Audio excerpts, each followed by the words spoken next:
Incredible. We have Hailey Miller of the Digital Power Network. She is a karaoke master and absolutely destroyed me personally in karaoke. It was embarrassing. We have the chair of the Emerging Tech Task Force and the author of the Blockchain Deployment Act, Representative Kat Cammack, to the 2025 national champions, the Florida Gators. And we have Representative Buddy Carter, who represents Georgia's 1st District in the U.S. House of Representatives, and he's also running for United States Senate in Georgia. Please put your hands together for our next panel.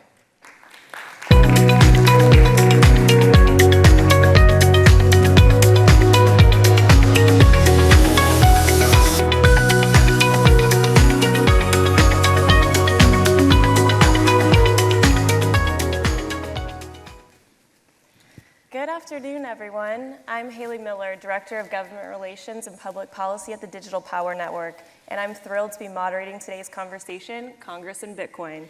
I want to thank BTC in DC and George Washington University for hosting today's program. It's an important conversation, and there's no better place for this to happen than here in Washington.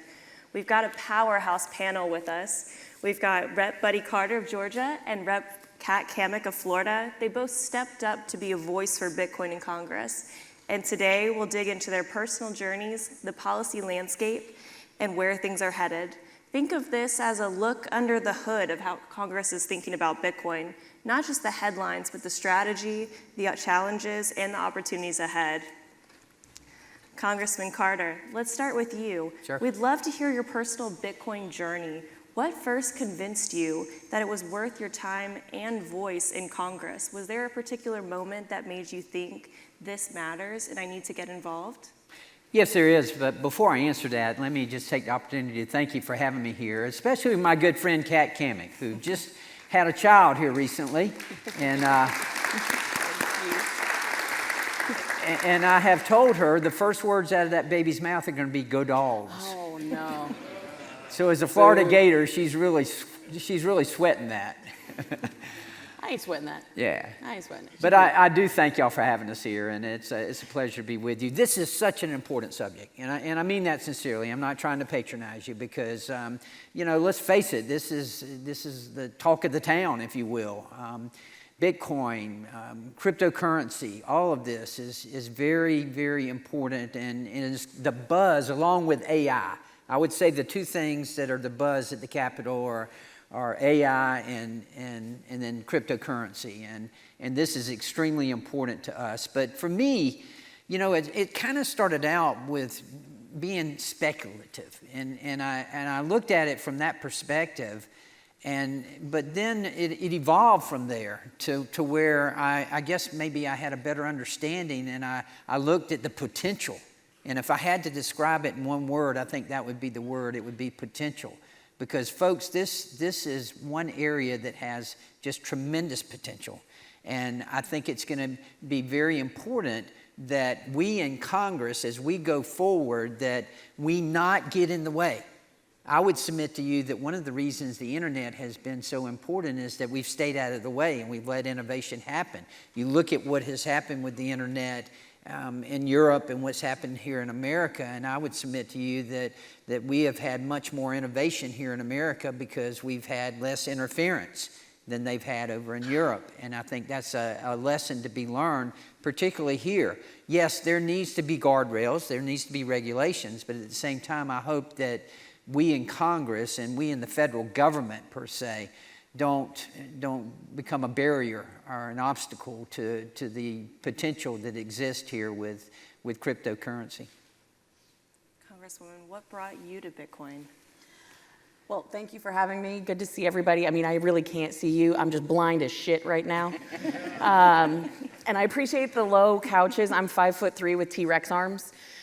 So being able to actually reach the floor rather than a high chair is very nice, so thank you for that. And go Gators. As was mentioned, I represent the Gator Nation, and we are the everything school. So not only top 5 in the country, Buddy, but 3 football championships, 3 basketball championships, a baseball national championship. So there's one Gator in every crowd, and it's this guy right here. Thank you. So how I got involved was, I think even before I got into Congress, I was born in '88, so I joke, I'm both a little bit analog, but a lot digital. And when I got elected, I was the youngest woman in Congress for that particular year. And I'm married to a firefighter, SWAT medic, and a lot of my platform has really been around the conversations that we have in the firehouse. And so I remember one night I was at my husband's fire station and just listening to what the guys were talking about. And it's kind of what you would expect, like people are just kind of BSing, right? But one thing that kept coming up was guys were buying Bitcoin. And I knew nothing about it except for what I had seen in the news, but I'd never really done a deep dive. And so I started looking into it and then immediately thought, Congress is going to figure out a way to screw this up. We always do. We always do. If you want something messed up, let the federal government step in.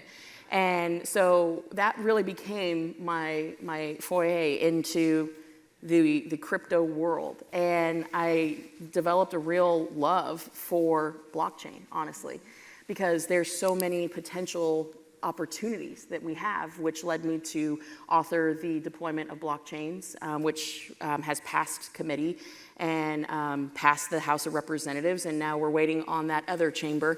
They're a little slower, a little older. They don't get to things as fast. We're seeing that right now with the government shutdown in a few hours. Bless their hearts, as we would say in the South. So that was really what got me going, was just the conversations around the firehouse and hearing from friends of mine that I grew up with that were getting interested, investing.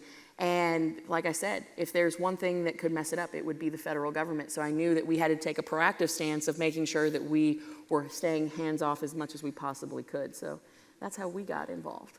That is fascinating. And you mentioned Congress. Congress has an extremely crowded agenda where floor time is one of the most valuable commodities. Even within the broader digital asset space, we're starting to see Bitcoin can sometimes get overshadowed. How do you make sure that it's not falling to the bottom of the priority list, and what strategies have you found effective in elevating the conversation on Capitol Hill? Well, so I'll start. I will counter and say, I don't think Congress works enough, to be honest. I think that while we do have, especially in our committee, Buddy and I are blessed that we serve on the Energy and Commerce Committee, which is basically the jurisdiction of everything. If it is under the American economy, we deal with it. And so we're constantly working on things in that space. But I do think that given the political environment, there is an opportunity and there is space for us to prioritize this. Because it's now, it's not the future. Everyone seems to talk about on Capitol Hill about, we can punt this because this really isn't something that we need to deal with now. They're always in crisis management mode. It's like they wait until the 11th hour and then they deal with something. This is something that if we're gonna lead globally, we need to take action now. And so I think, one, it's education. We have a lot of colleagues that on any given day think that they're an MD, a JD, an engineer, they're the master of all subjects. But realistically, no one is. And so I think education is a huge part of getting Congress invested in this. The other thing is then really hitting the ground. People underestimate the value of contact in members' offices. If you have constituents that are showing up at your door saying that this is an issue that's important to me, we will pay attention, because there's nothing that politicians fear more than engaged constituents. And so with the vortex that we're constantly in of 8,000 to 10,000 bills a year, unless someone is putting their hand out and saying, hey, this is important, it's not going to get the attention it deserves. So this is really where the call to action and the engagement from constituents and from people in the industry is so important.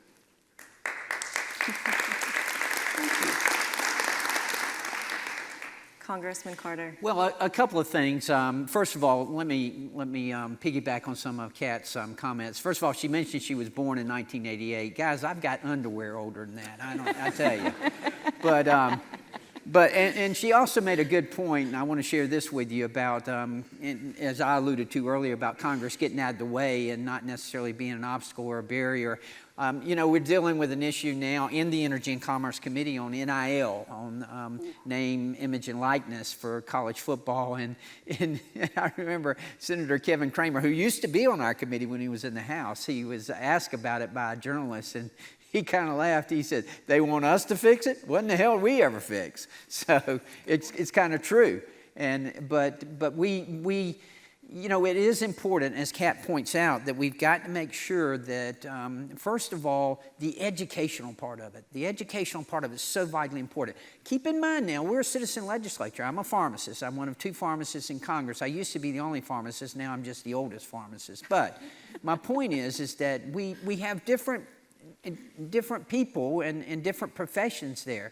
We've got 2 urologists, we've got new car salesmen, we've got preachers, we've got farmers, we've got way too many lawyers, but we do have a citizen legislature, and that education part that Kat mentioned is so vitally important. But one of the things that I think it would work in this case with how do you get your issue, how do you get your issues through and how do you get them seen, would be to kind of weave it in with something that members do care about. In other words, if you look at Bitcoin, if you look at mining, then it has a nexus, if you will, a nexus, I should say, to energy. In an Energy and Commerce Committee, that's what we were working on. So we need to know about that, and that kind of works in with us. If you look at it from the financial perspective and the Finance Committee, obviously it's a tremendous opportunity here to look at it from a global perspective on what it can do to the global markets. And then thirdly, if you look at it from a geopolitical perspective and the fact that what we need to do with competing with China, we can't let China get the lead on this. We've got to be the leader here because it would be disastrous if we let China get the lead on us on here. So I would suggest that you try to tie these things in with the issues that are very important to us in Congress. Absolutely. Let's get specific on the policy front. Congressman Carter, I'll start with you. What's actually moving right now? We've had conversations regarding ending the double taxation of mining rewards, codifying the strategic Bitcoin reserve. What's on your mind? What's moving in Congress? And what are your thoughts on the bills that are currently in front of you? Well, you bring up a good point with the tax issue. I mean, we've got to fix that. I mean, you're essentially being taxed for something that you haven't even sold yet. And not only is that anti-American, but it's anti-innovation. And we can ill afford to let that happen because if we continue along this route that we are currently on and don't address it, then it's going to kill and just destroy innovation. And we can, as I say, ill afford to let that happen. So we've got to address that. We've also got to look at the strategic Bitcoin reserve. That's going to be very important. Much like we have petroleum reserve, we need to have a Bitcoin reserve, and this would be important. So there are a couple of things out there that I think are very important that are on our radar right now that we're working on. Congresswoman, what are your thoughts? Well, obviously, I'm a little bit biased because I think the deploying blockchains is an important step to actually getting us in a framework that the government can begin to actually understand, right, what we're trying to do here. But also think about the Clarity Act. That was just passed out of the House. I worked with several of my colleagues, and I also have the good fortune of serving on House Agriculture. And for years, we've had this big food fight over CFTC and SEC jurisdiction. And if there's one thing that I know to be true in Washington is people love the credit. They love the credit. They hate doing the work, but they love to take the credit. And so you have this territorial, don't play in my sandbox, I'll stay out of your sandbox if you stay out of mine, and that has been a huge fight. So serving on House Ag, which has full jurisdiction over CFTC, we would have the fight with our financial services friends because they were fighting to keep it under the jurisdiction of SEC. So the Clarity Act, I think, was a really important step in starting to chalk the field, so to speak. And then, of course, you have the Genius Act talking about stablecoin and whatnot, but there's some very basic things that we need to do in order to just set the regulatory framework, a very light regulatory framework. Because like I said, the more infringement that we have, the more regulations, the greater chance it is that we're going to screw this up. So I think that those are some really important things that we need to be pushing through, getting those signed into law. But Buddy's 100% right. If you don't tie it into something that is relevant to someone's portfolio, you're kind of taking them out of their space. And members tend to be very focused on a certain area because you really can't be effective if you're all over the place. So if you're tying it into financial services, if you're tying it into banking, into energy, you name it, that's the way to really be successful in moving the needle in this space. There's a Gator fan in here, buddy, I swear. Yeah, I know. There's a Gator fan. Now, do you think, I think with that being said, that these legislative proposals like the Bitcoin Act and codifying the SBR, should they be moving as more standalone vehicles, or do you think they should be packaged into larger packages that make sense for more members?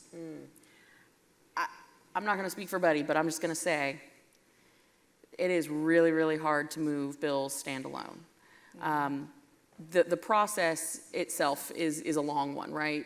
Moving it through committee, trying to work the parliamentarian into language that gets it to the committee that you need it to be in. And, we have all these internal battles. And then even if you get it to the floor, you have to deal with the Senate. And then you got the administration.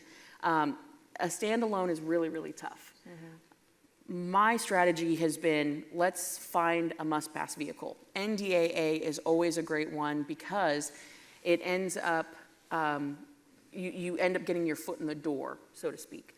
Appropriations are also great ways to get things moving, but standalones are really, really tough, and you need to build a consensus, and it needs to be a bipartisan one, particularly when margins are this narrow.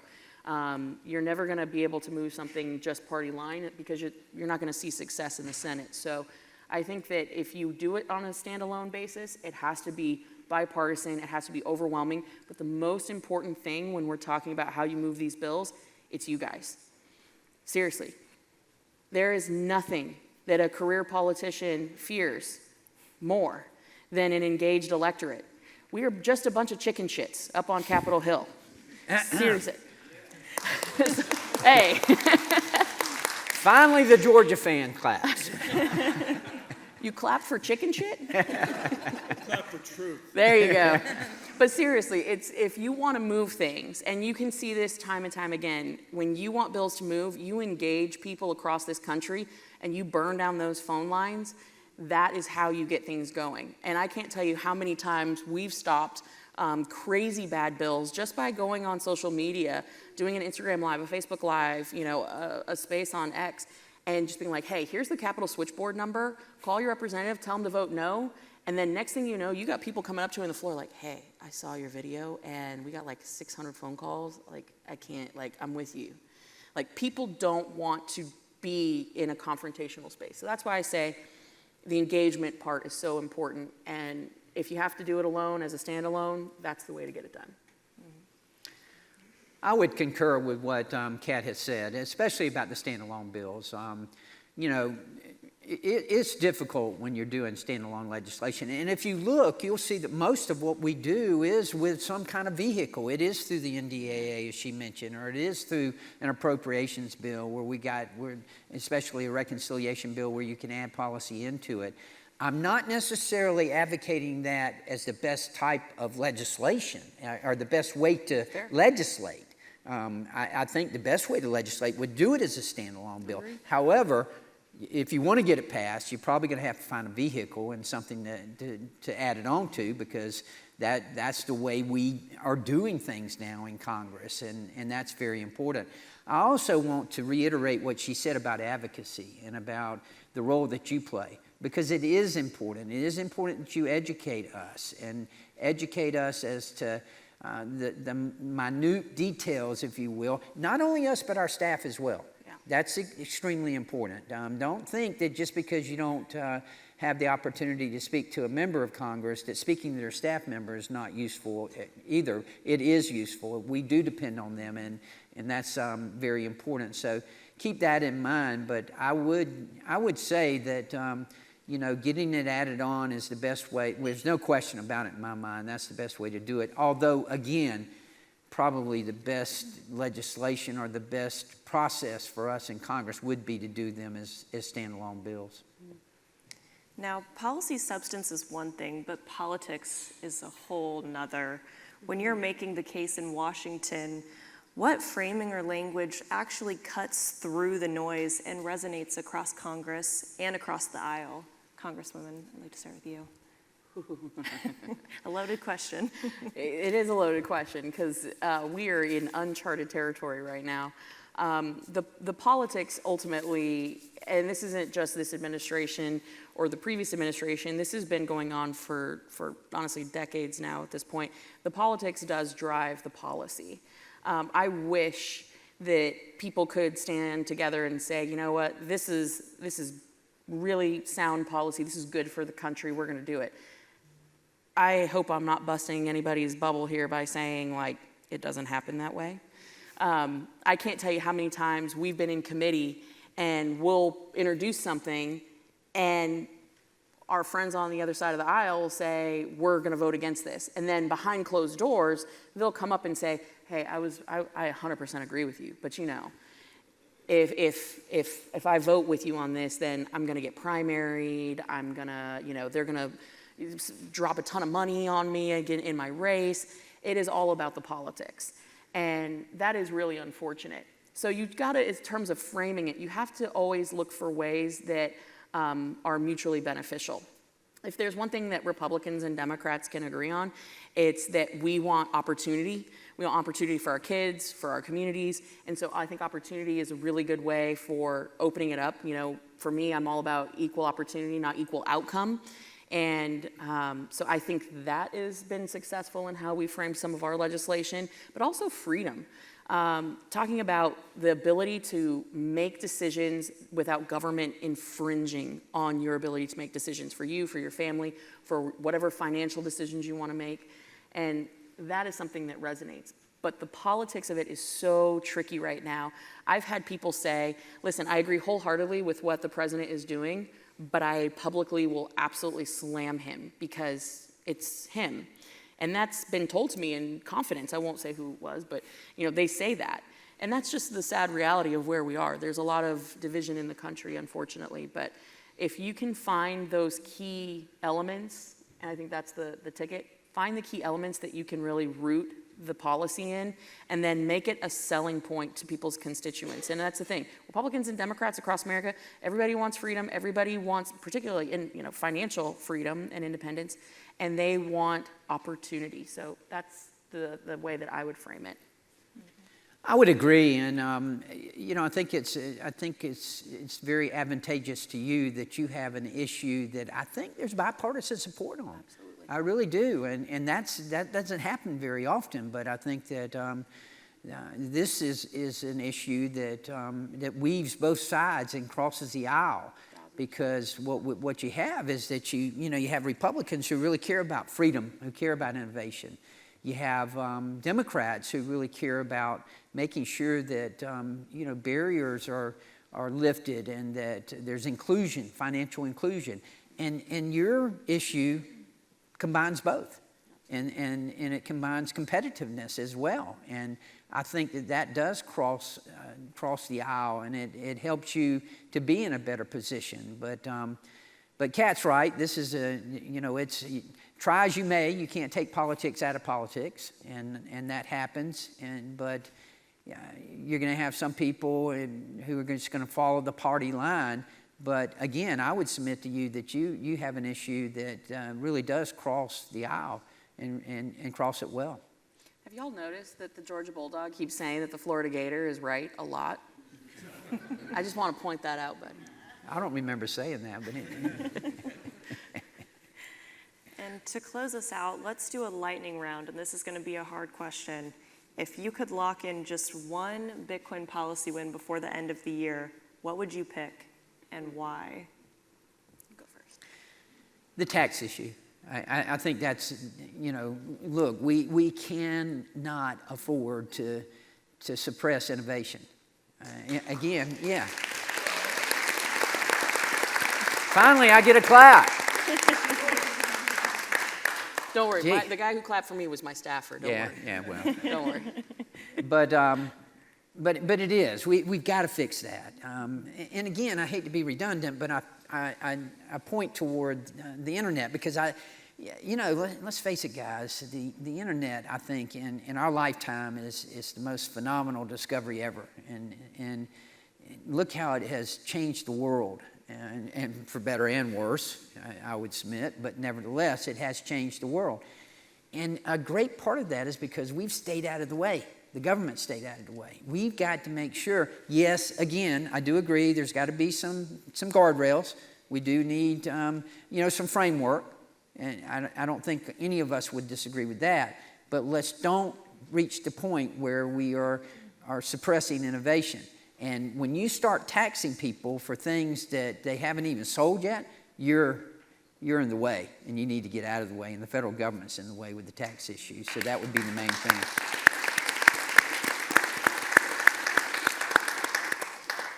I agree with Buddy, certainly on the tax issue. I mean, it was like when there was the crazy idea last year that was being kicked around about, taxing unrealized gains, capital gains. That was absurd. Oh, my God. I mean, it's just, again, common sense is not common on Capitol Hill. I mean, I feel like every good idea goes to Capitol Hill to die. But I feel like I'm such a pessimist up here. Everyone's like, wow, she's really negative on things. I'm wrong. I am a happy, positive person, I promise. But I'm very skeptical of government, if that hasn't come across yet. And the more independent, possibly a little bit libertarian part of me is always skeptical of government overreach. And so for me, I think clarifying the regulatory landscape, making sure it is a super light touch, is very important because regulations will kill any innovation, any industry faster than anything. And when we talk about the tax issue, I mean, we just went through reconciliation. Some people know it as the one big beautiful bill. Others know it as the working families tax cut. We saved $1.5 trillion, and that's a lot of money. But for me, and I know it's probably the least sexiest topic on the planet, it's regulations. Like, if anything, I want to be known as the deregulator in Congress because the regulations kill us. We spend $2 trillion a year on these regulations. And so making sure that there's a light touch, but clarity, very, very clear, and locked in, because that's the thing. If one administration comes in and goes super heavy-handed, the next one comes in and then wipes it off the book. You can't run your business, you can't have an industry, you can't do anything if you have this perpetual whiplash. So that's one thing. The second thing is, and I know that this is more in the AI space, but this is important. We're developing some policy right now that is right to compute. Basically reaffirming that we have the right to develop, to create. And I think that this ties into the work that's being done right now in this space. So light regulatory touch, along with what Buddy said about getting that tax structure figured out, is the way that we've got to go and really get focused quickly. Could I add one thing to that? I just want to piggyback on what she said about regulations and permitting. Folks, I don't care what sector of our economy you're talking about, whether you're talking about healthcare, whether you're talking about technology or energy. When companies come into my room, into my office, it's always the same. Permitting, regulations, crushing us. Good example, I represent the Port of Savannah. We deepened that port from 42 foot down to 47 foot. We finished that project, the Savannah Harbor Expansion Project, in 2022. The permitting for that project, ladies and gentlemen, started in 1996. Absurd. Absurd. Yeah. Well, thank you, Congressman Carter and Congresswoman Cammack. I think we've got true champions for the industry in the room with us.